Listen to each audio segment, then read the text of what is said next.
Hello and welcome to another episode of Newswire. I'm Ayza Omar. We will be starting the program by bringing you the latest unfolding in Syria. Now, the agreement for a ceasefire gave the Kurdish forces 5 days to withdraw from a safe zone that Ankara sought to capture. Today is the deadline of that ceasefire that was agreed between Ankara and Washington back on Thursday. This is regarding the Turkish offensive that was taking place in northeast Syria. Here is what President Recep Tayyip Erdogan said when the agreement was reached with the Americans on Thursday. Vakti saati geldiğinde the issue of the safe zone will be solved if the US can realize their promises until next Tuesday night, when these 120 hours are over. But if these promises are not realized, as soon as the 120 hours are over, our operation of Peace Spring will continue more rapidly than before. As the deadline ends tonight, there is also expectations that something will unfold in Sochi today, as President Erdogan is expected to head to Russia for a meeting with President Putin. Before he heads out to Russia, he actually gave a statement to the press in Ankara where he again said that it really depends on what the Americans do, whether they hold on to their side of the bargain or not. If they don't, the Turks will be forced to go ahead with their offensive. Now, this region in North Syria is home to 2 million Syrians, mostly Kurds, and the region is already seeing a massive exodus of civilians. Some reports say 300,000 people have already been displaced. Now, of course, this has happened also during the ceasefire, which goes to show the little confidence the civilians have on this ceasefire itself. So the question really we're looking to debate today with our guest is what is going to be the future of this strip of North Syria where the Turkish offensive is on a hold until the deadline tonight. So let me introduce our guests who are joining us today. We have with us Mr. Can Hasasu, a journalist joining us from the border town of Turkey. And we have Dr. Yahya Al-Aridi, who is part of the Syrian Negotiation Commission, joining us from Istanbul today. Welcome to both of you to the show. I'd like to start with you, Mr. Hasasu, if you can give us the latest in terms of how the ceasefire is holding in the northern strip of Syria. Well, according to the Turkish security officials, the ceasefire is still going on, but there are violations, and especially from the YPG side, they are firing from time to time, harassing the Syrian National Army positions, or sometimes they are shouting at Turkish soldiers inside this region. And the Turkish Defense Minister Hulusi Akar said, this is not a ceasefire. We just paused the operation. If we see any hostility from the terrorist group, we will respond.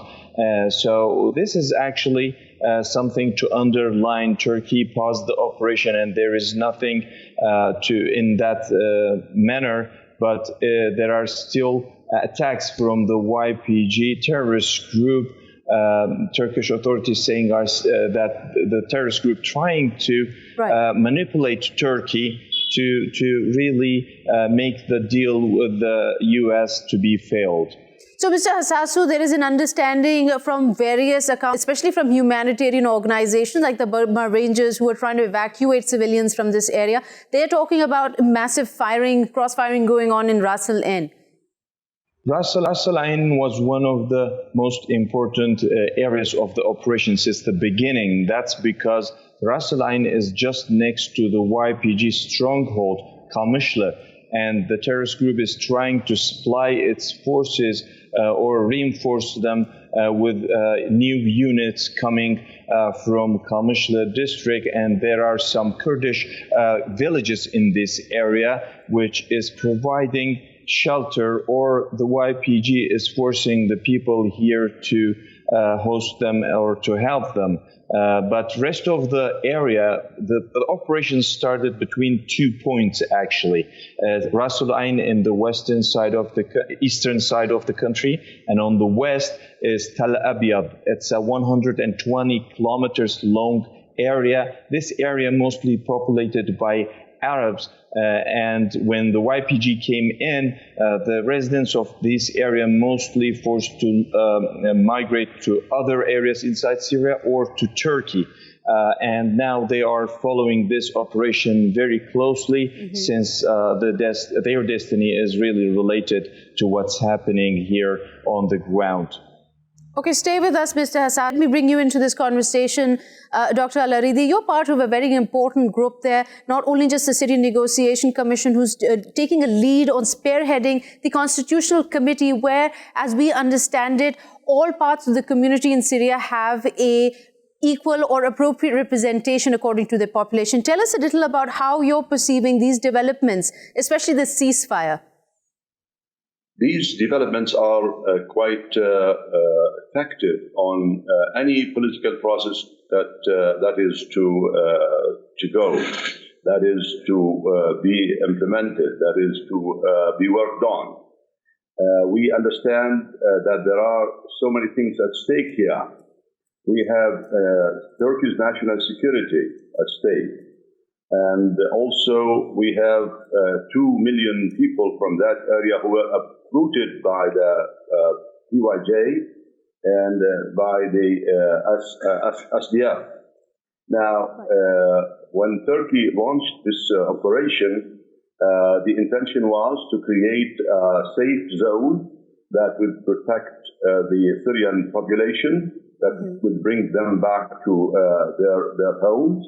And at the same time, it would protect itself because of national security concerns.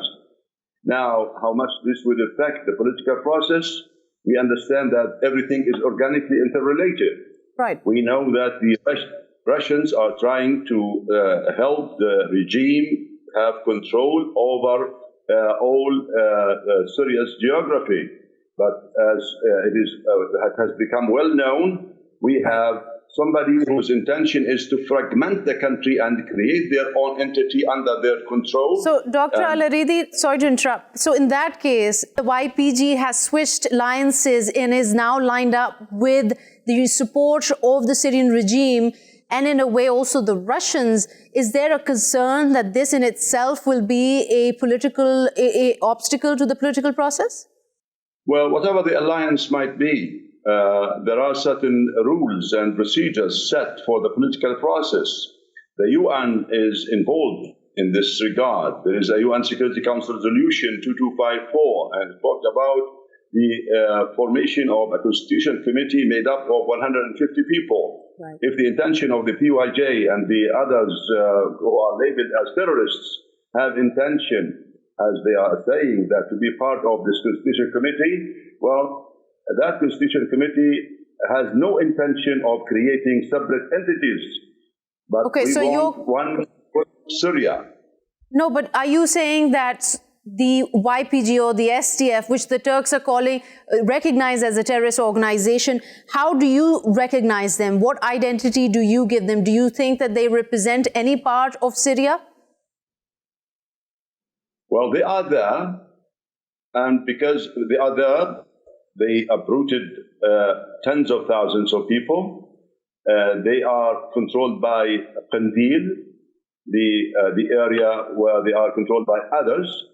Their leadership is not Syrian, and they cannot play any role in Syria's destiny, in Syria's future. That's the point. All right. Okay.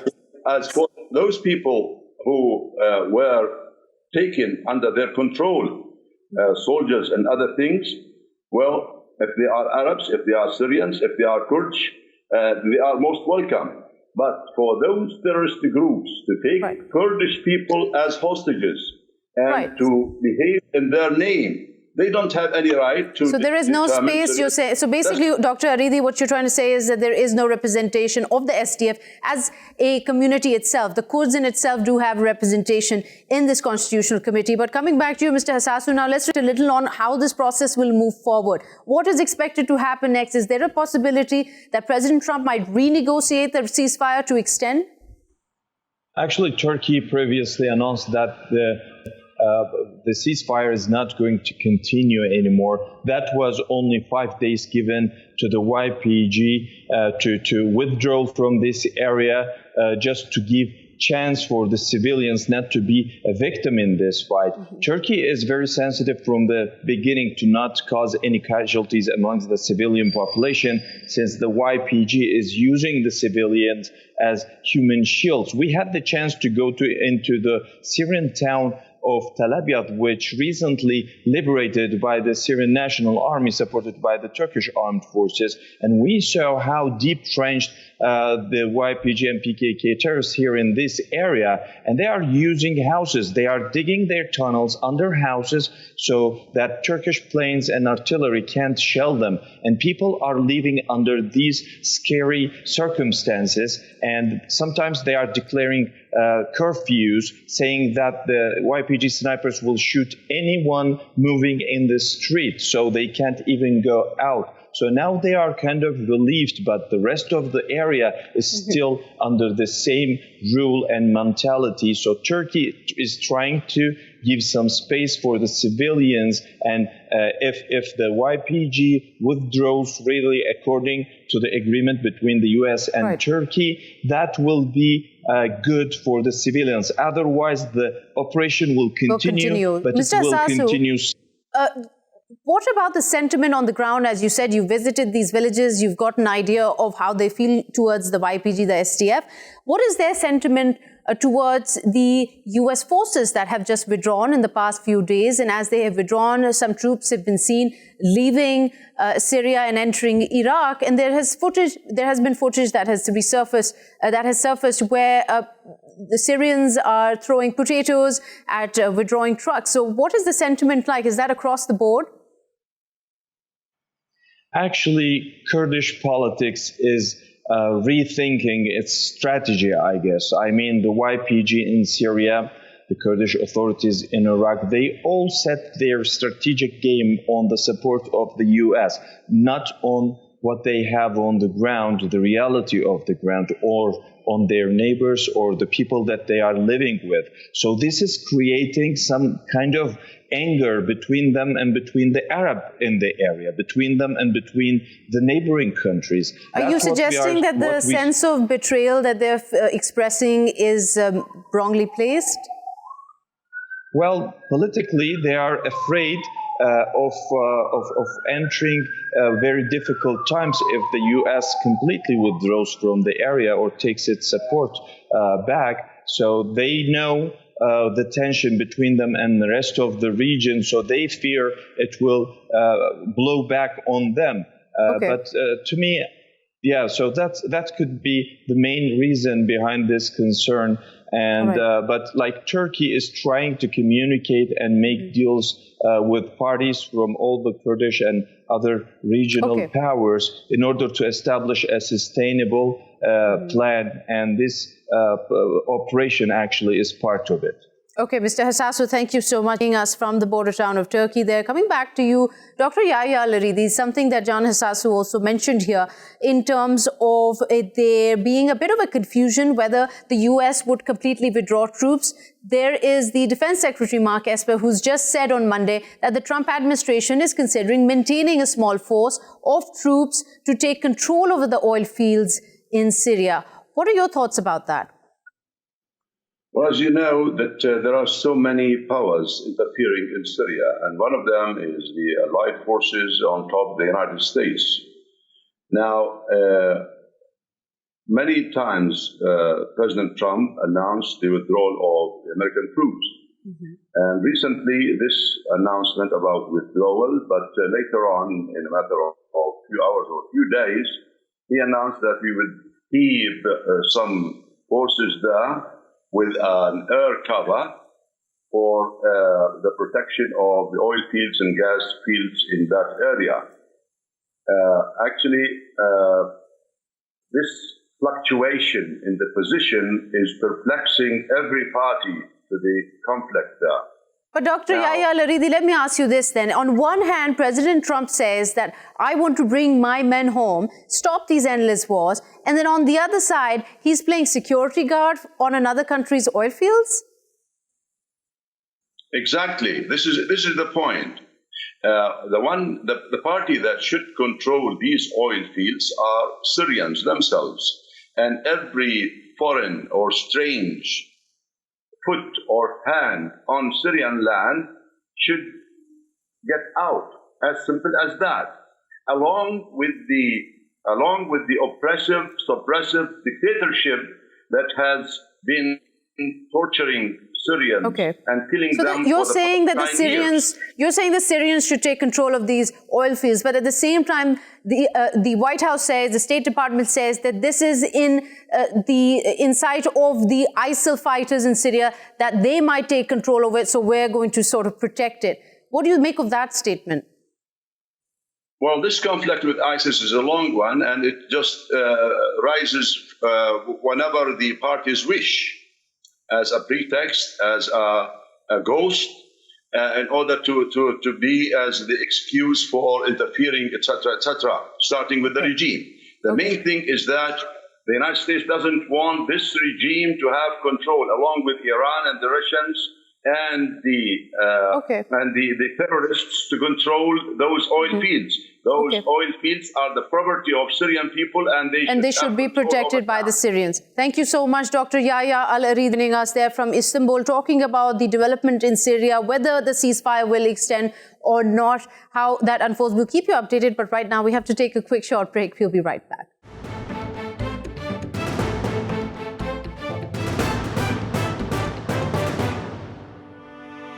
Welcome back. You're watching Newswire with me, Ayza Omar.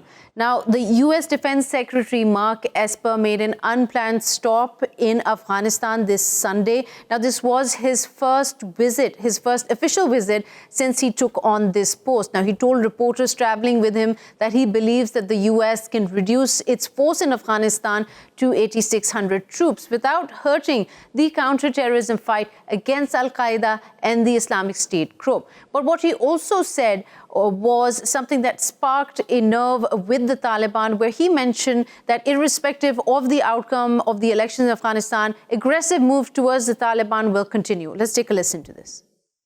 Regardless of the outcome of the election, our security partnership with Afghanistan will remain strong. Our mission in Afghanistan has not changed.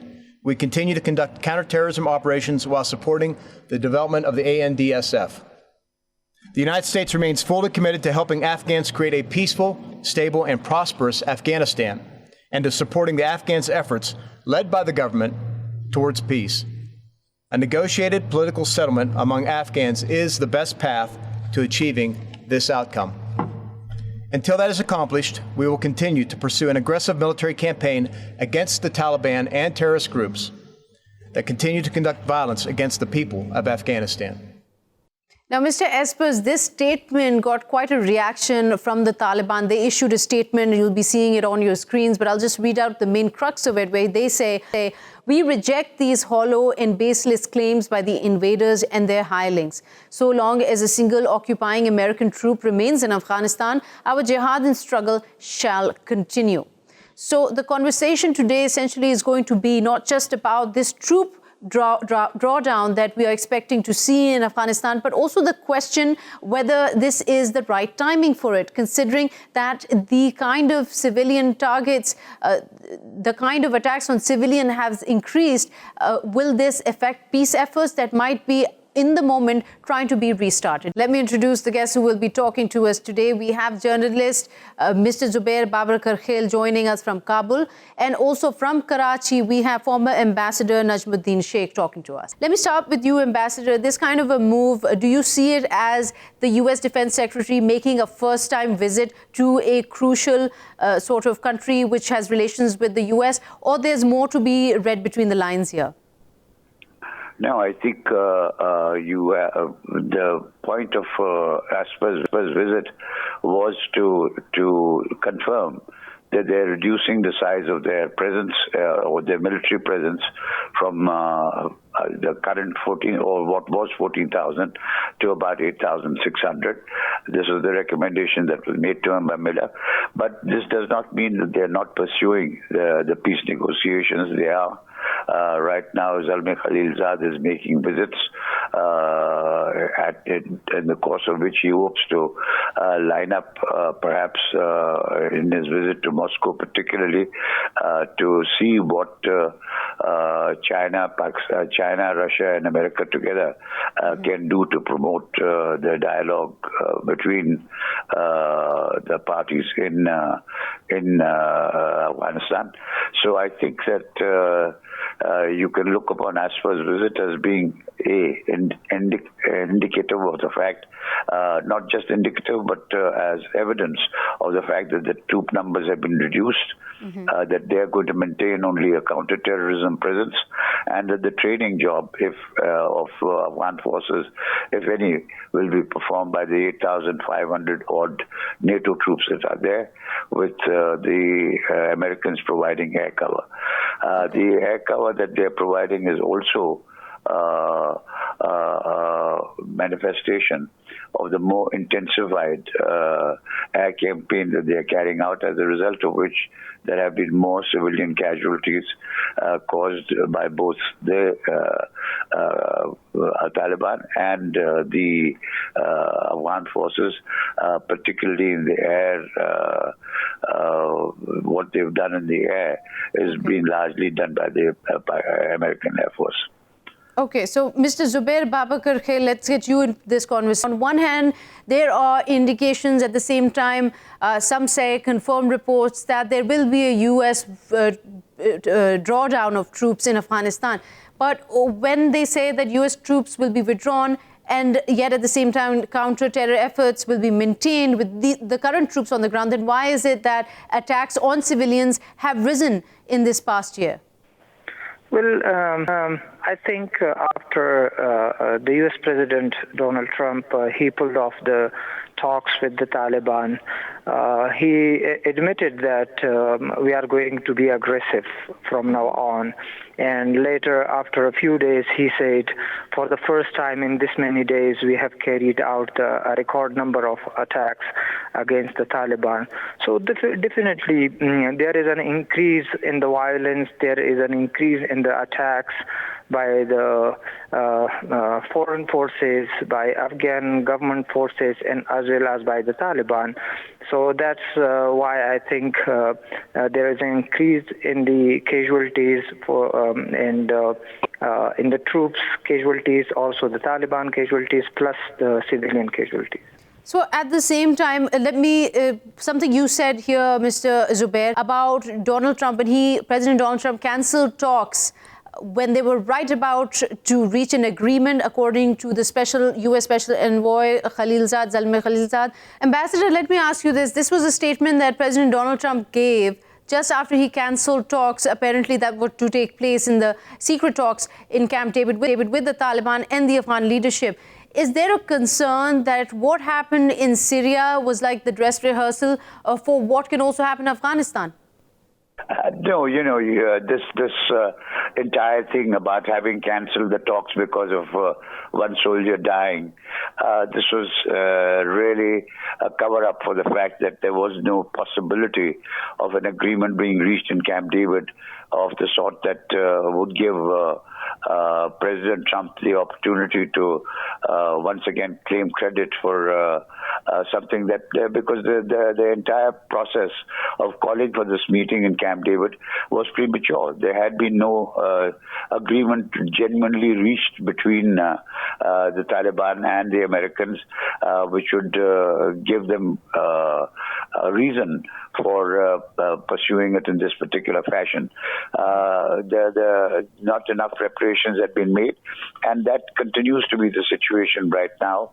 I think perhaps now the intensification of air attacks and of ground attacks by the Afghan forces is what is going to be pursued in the hope of bringing the Taliban to the negotiating table with their Afghan government. But the prospects of that don't seem to be very good because right now in Afghanistan itself, it seems that the elections have not gone as well as could have been expected, and the results of the elections are at least some time away. So there is that air of uncertainty, political uncertainty within Afghanistan, which makes it difficult to believe that the Taliban will agree. Khairullah Khair Khah has said that we view the withdrawal from Syria as a prelude to the withdrawal from Afghanistan, and they will have to leave, and apparently they're hoping that will be the end of it. So, but I don't think that will happen.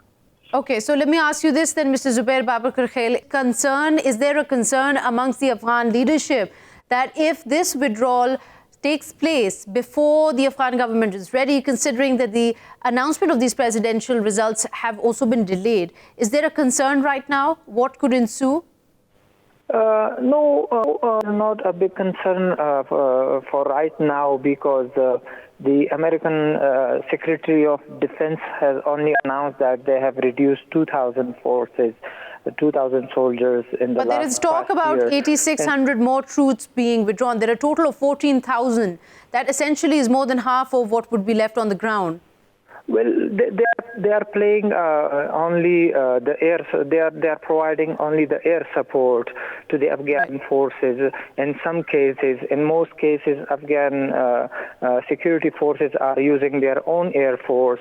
So it won't be a bigger issue if they reduce the number until it is a total number that they pull out all of their forces from Afghanistan, and there is not yet a political solution to the peace of Afghanistan. So that will be a concern that time. For now, they are mostly carrying out. Okay, so Mr. Babakarkhail, let me ask you this. Sorry to just interrupt you there. But at the same time, the Trump administration, they've announced, and this came out on actually the 20th of October, where the U.S. Special Envoy, Mr. Zalmay Khalilzad, he's back consulting in Europe with NATO, with the UN, with the EU on how to best accelerate efforts to reach peace in Afghanistan. Is there concern that once again Mr. Khalilzad is back on the negotiating table? After the violence increased in Afghanistan, and as we have seen, the U.S. envoy Khalilzad and the Taliban were almost reached to an agreement. That was a big development, and Afghans were really hopeful for that the next phase will be an intra-Afghan dialogue. So it was a big change, but unfortunately that didn't end up in a positive way, and it was stopped. So now these signs of the American officials coming to Afghanistan, talking about the peace of Afghanistan, and also Mr. Khalilzad visiting several countries, and it is said that he will visit Afghanistan as well. So these are the signs that the peace talks might start again. Right. Thank you so much, Mr. Babakarkhail. But very quickly, Ambassador, we've got our last 30 seconds. Is picking Zalmay Khalilzad again for these talks going to be a mistake, considering they just failed recently under his leadership?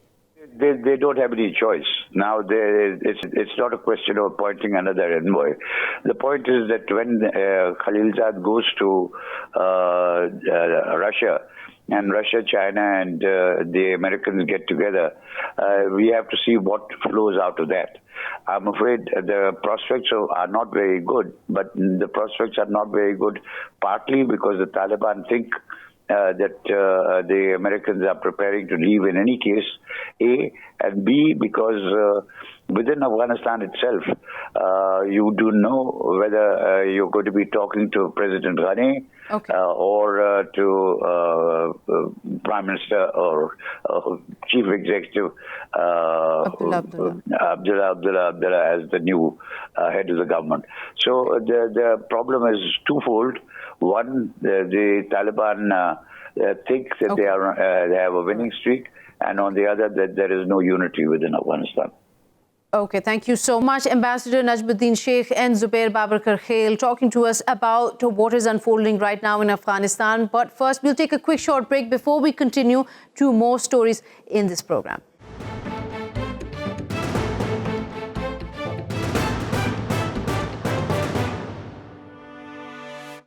Welcome back. You're watching Newsfire with me, Ayza Omar. We talked about this upcoming story yesterday as well. Over the weekend, there were lots of ceasefire violations, again, unprovoked, indiscriminate firing by the Indian Army on a civilian population on the Pakistani side. So as a result, the DG the Director General of the Media Wing of the Armed Forces of Pakistan, offered to take not just the diplomatic corps, but also members of the international media to the site where the Indian Chief of Army Staff had claimed they had eliminated militant launch pads. That trip has concluded today. As a result, that diplomatic corps and international press could see firsthand that these civilian population areas where shops and schools and houses have been destroyed as a result of heavy artillery and gunfire from the Indian army. Now, what we're going to examine today essentially is whether these are distractionary tactics by the BJP-led government and how this affects the general tensions in the region as Pakistan continues time and again offering the olive branch to its nuclear armed state neighbor, offering to take the conversation further beyond just distractionary tactics. Let me introduce the guests who will be joining us today. We have with us political analyst from Mumbai, Mr. Ravi Srivastav, who will be talking to us. And also from Islamabad, we will have defense analyst, Lieutenant General Amjad Shoaib. Thank you for taking out the time. General, if you were to look at this situation as it has evolved in the past 3-4 days, what do you make of it, especially considering that now this diplomatic corps has seen for themselves that these militant launch pads allegedly are actually civilian population areas? Either this has been happening for too long, ever since Mr. Modi took over the charge as Prime Minister in India. Thereafter, we saw the escalation on LOC and it became almost a regular feature that we have been seeing violations of LOC from the Indian side. And invariably, they have been targeting the civil population living along the line of control. Naturally, Pakistan has been responding, and there have been losses on both sides. Particularly on our side, we have been losing civilian lives. But on the other side, we have been engaging the military targets, particularly their bunkers along the line of control. Now, India has been always accusing Pakistan that Pakistan initiated this fire and Pakistan is responsible for this violation. But if that is so, then India should have allowed the international observers, the United Nations peace observers who are appointed there on both sides of the LOC, and we allow them to go anywhere along the LOC, wherever they want to go, so that they can establish the truth and they can analyze and they can find out who's responsible for any violation. But on the other side, the Indians, they do not allow anybody to come to the LOC, not even the observers, United Nations appointed observers. So they are not allowed to go towards Kashmir. So naturally, there is something which India wants to hide. If everything is clear, if everything is absolutely the way India says, then naturally it should be an open secret for everybody. India should allow the observers to go there and then give their own verdict of the situation, whatever is there. Right. So unfortunately, that has never happened. There are accusations from both sides. Right. So, General Shoaib, just in 2019 alone, the ceasefire violations have been more than 2,600 in number. How long is Pakistan supposed to put up with this? See, first of all, we have to understand the purpose behind whatever is happening on the LOC. Mm-hmm. India has two foreign policy objectives. One is that they want Pakistan to be declared as a terrorist state, a state sponsoring terrorism, and that they have been saying internationally because their foreign policy objective is to isolate Pakistan internationally, and they have realized that terrorism is a live issue on which they can corner Pakistan, whereas Pakistan has not been sponsoring terrorism, and it was India which was sponsoring terrorism from Afghanistan soil and Pakistan side. So naturally, Indian narrative was accepted because they kept on rattling from day till night and then 365 days of the year. Mm-hmm. And Pakistan never countered this allegation from the Indian side. The second was that they wanted to create a lot of problem on the LOC and then tell to the rest of the world that it is Pakistan which is sending infiltrators from Pakistan side into Kashmir, and there is no freedom movement in Kashmir. It is all Pakistan's initiated terrorism which is taking place, and that is why India has to use the pellet guns and they have to kill the people there. Now, these were the foreign policy objectives, and for that they have been keeping the LOC alive. Mm-hmm. There have been many cases of violation, and every time they said that there was an infiltration from Pakistan side. That is why they were firing on the LOC.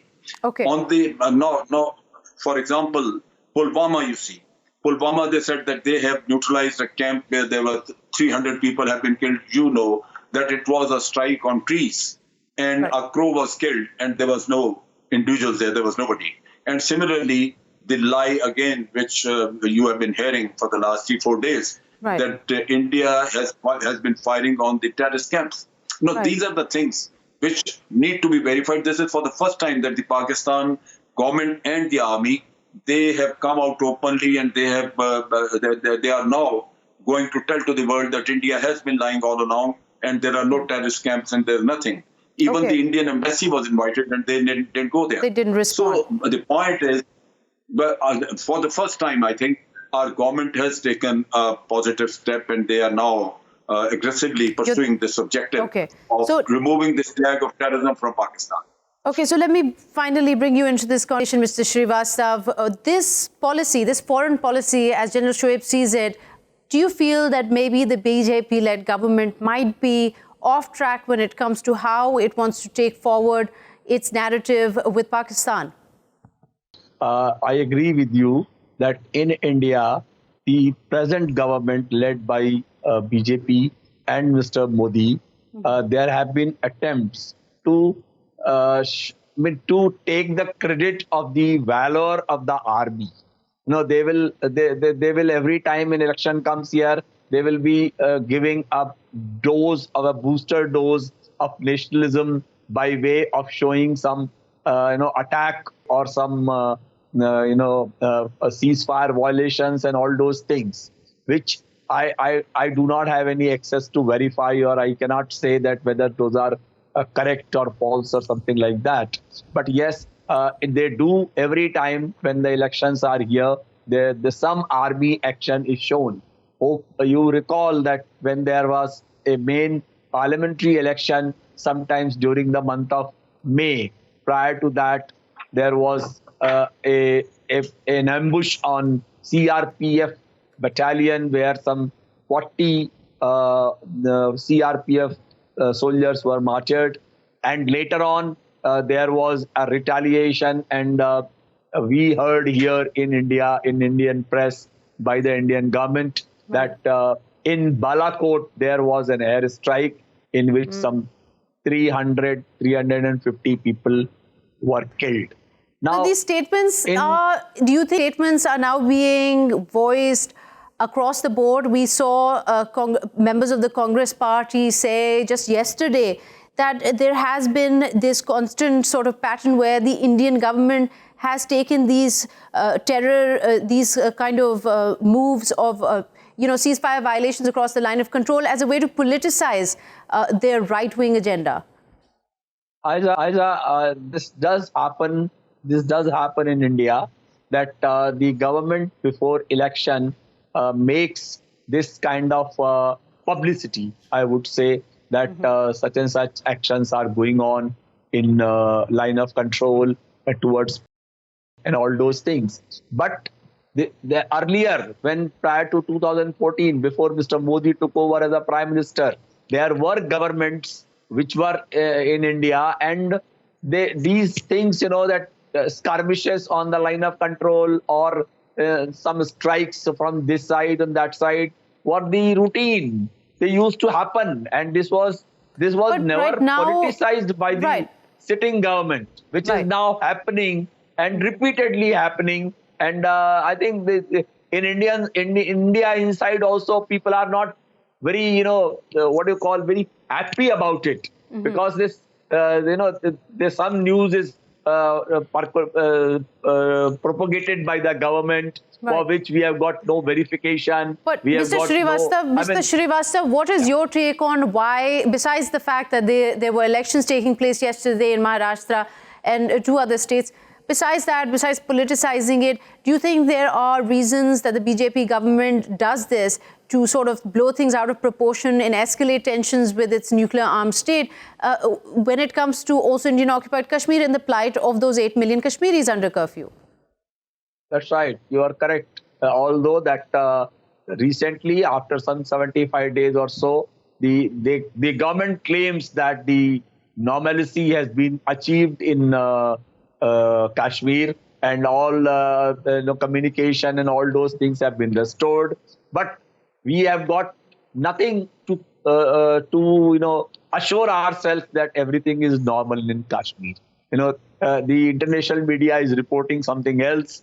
Indian media is reporting something else. So we are at crossroads that we do not exactly know that what kind of normalcy has been achieved after abrogation of Article 370 in Kashmir, and how the lives are there with the people. The government claims that everything is okay. The offices are working, the shops are open, the children are going to school, all such things we keep on hearing. The recently government said that people can go even on tourism to Kashmir now. Things are normal. Even they opened Siachen for tourism. Yeah, but at the same time, Mr. Srivastav, at the same time, there are reports that these from the valley, those who have protested, those who have even slightly spoken up against the government there, have been detained and only released after signing bonds that they will not again criticize or raise their voice against the government. This thing is happening across the country, actually. That whenever you speak against the government, the person is branded as as an anti-national, as the enemy of the state kind of a thing is, he is branded, and the charge of sedition is imposed on him if somebody speaks against the government. So there is a lot of, I would say, unrest across the nation on this aspect, that the independent voices and the freedom of speech is curbed. That impression is being given across the country during this BJP-ruled states. Okay. Yeah.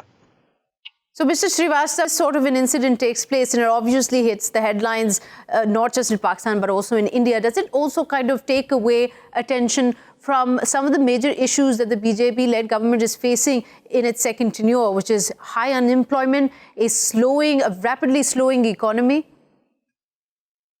You're absolutely right. Situation is precarious. The economy is facing its worst in India at the moment. Their GDP has lowered to worse in last, 26 quarters. There is huge unemployment. The prices are going up, and the banks are falling. The banks are going bust.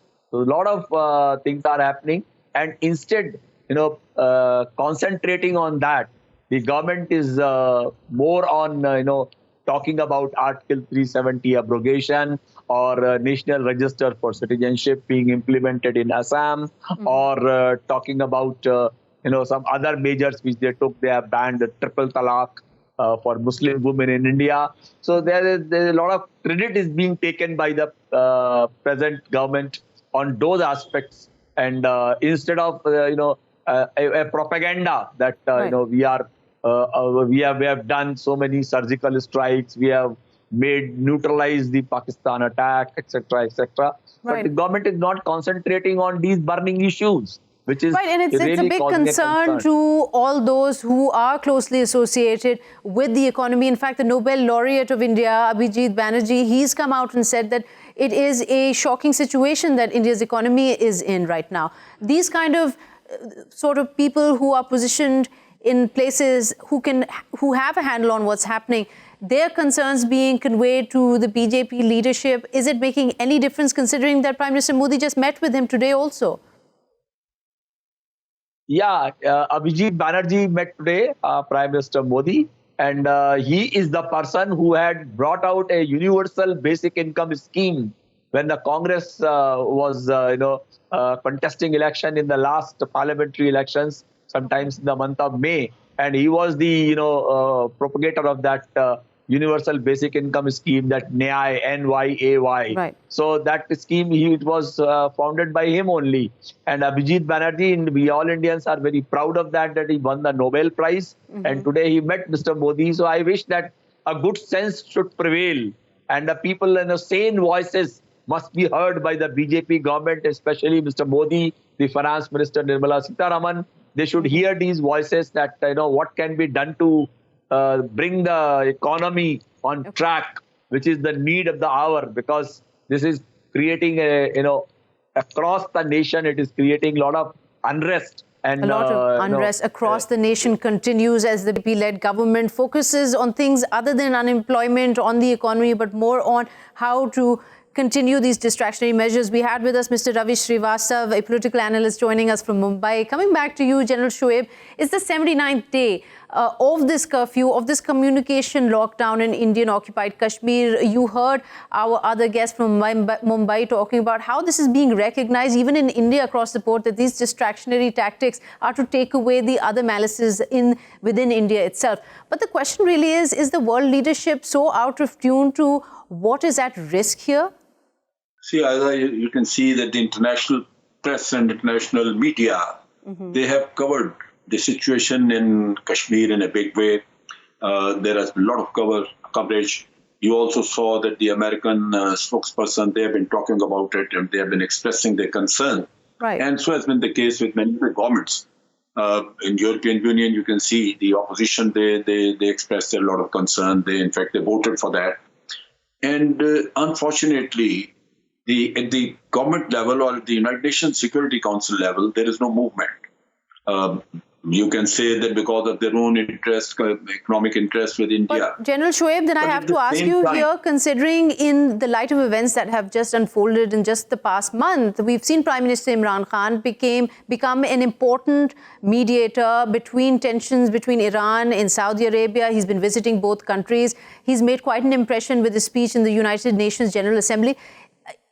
Are we still not getting enough credit to our name, to our geopolitical position in the region? I think Pakistan has done a lot for United States also, and we were mediating between Afghan Taliban and the United States, and that was appreciated by United States. But then I think it is all going on bilateral basis. You can have you can say that you have earned goodwill from United States, but then their other foreign policy objectives are not affected. Their relationship with India definitely has its own value, so naturally they are not going to sacrifice that. Similarly, when you are mediating between Iran and Saudi Arabia, it is primarily for our own interest. Iran has to be a stable country, and if there is any instability in Iran, we will have the problems on our side, as we are facing already from the Afghan side. Similarly, Saudi Arabia is a very close friend, and it becomes a difficult, in fact, a nightmare for us to have a balanced foreign policy where we can satisfy Iran also and satisfy the Saudis also, and it becomes a very difficult situation. So naturally, if they come closer and there are no differences, or at least they can patch up, they can get rid of the Yemen situation, which is definitely taking a turn for worse. So in that case, Pakistan will be positioned in a better, we'll be in a better position to get cooperation from both the countries. Okay. This perhaps is needed for our economy also. So I think this role which Imran Khan is playing, this is very important, but particularly for our own self, and perhaps may not have anything to do with Kashmir.